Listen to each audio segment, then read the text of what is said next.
കേരളം ഞെട്ടിയ ആ അതിദാരുണമായ സംഭവം നടന്നത് ഇവിടെയാണ്. തൃശ്ശൂർ ചെറുതുരുത്തിക്ക് സമീപമുള്ള വള്ളത്തോൾ നഗർ റെയിൽവേ സ്റ്റേഷന് സമീപമുള്ള ഈ ട്രാക്കിന് വെച്ചിട്ടാണ് സൗമ്യയെ നരാധവനായ ഗോവിന്ദച്ചാമി ആക്രമിച്ചത്.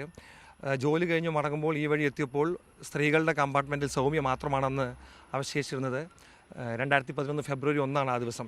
അന്നാണ് ആക്രമിച്ചതിന് ശേഷം സൗമ്യയെ റെയിൽവേ ട്രാക്കിലേക്ക് തള്ളിയിട്ട് ഈ കാണുന്ന പൊന്തക്കാടിന് സമീപം കൊണ്ടുവന്നാണ് അയാൾ ആക്രമിച്ചത്.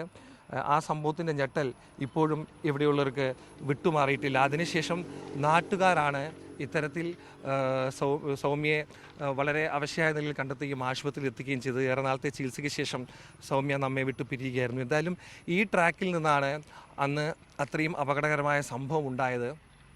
അതിനുശേഷം ഇയാൾ ശിക്ഷിക്കപ്പെടുകയും തൂക്കുകയറിന് വിധിക്കപ്പെടുകയൊക്കെ ചെയ്തപ്പോൾ തന്നെ പൊതുസമൂഹം വലിയ രീതിയിൽ ആശ്വസിച്ചതാണ്. പക്ഷേ പിന്നീട് കോടതികളുടെ ഇടപെടലിലൂടെ തന്നെ ശിക്ഷ വെട്ടിച്ചുരുക്കുന്ന സാഹചര്യമാണ് ഉണ്ടായത്.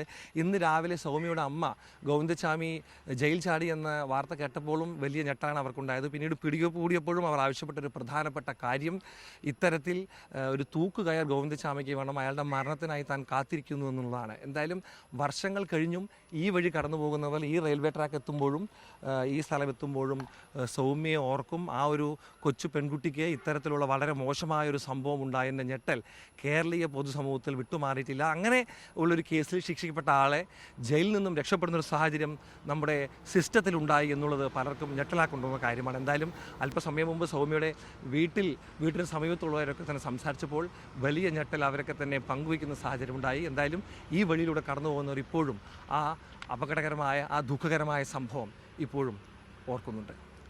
അനീഷ് കാഞ്ഞങ്ങാടിനൊപ്പം നടരാജ് പരശുറാം, മീഡിയ 1.